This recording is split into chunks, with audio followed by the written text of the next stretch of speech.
We are going to be discussing on how to configure our desktop icons.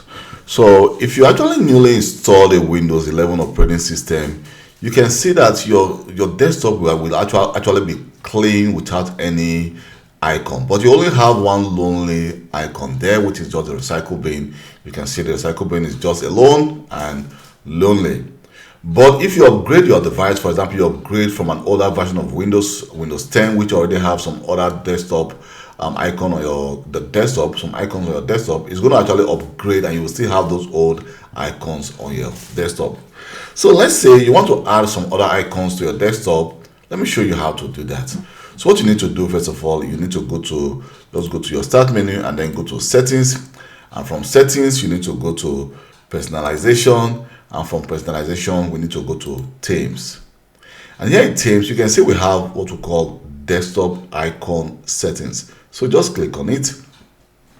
At this moment you can see that we only have the recycle bin, so we can decide to actually hide the recycle bin from the desktop, and now you can see we don't have any icon anymore. But at the same time, if for example I want to add the recycle bin, I want to add the users file, computers, if I click apply, you can see we now have 3 icons, or I can add more. You can see we now have 5 icons there. Well, I can decide to say, well, I don't want the control panel because I don't just use that often. I don't want a network. I only just want the computers and users file. So if I double click on the users file, you can see it's going to take me to my file automatically, and this PC is going to take me to my Windows C drive and others. But at the same time, you can see we also have this different icon here, so we can decide to actually change the icon. For example, I can decide to say, well, I want to change the way the icon look like. We can decide to say, well, let's try to see I can decide to say, okay, I want to change. You can see I just changed the way that icon look like, but I can decide to go for a different icon and change it to that icon as well. So you can actually allow themes to change desktop icons.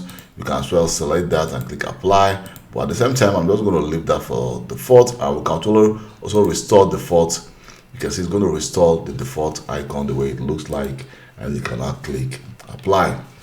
So this is the best way you can actually change or add different icons to your screen. And mind you can see we don't have the option to actually add other icons to our screen. So which means that, for example, I cannot add if I decide to, I want to add some other icons, and I actually cannot do it here. Just only the default icons that are there.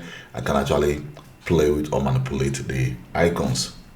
So this is the best way you can actually change or configure the desktop icons on your Windows 11 operating system.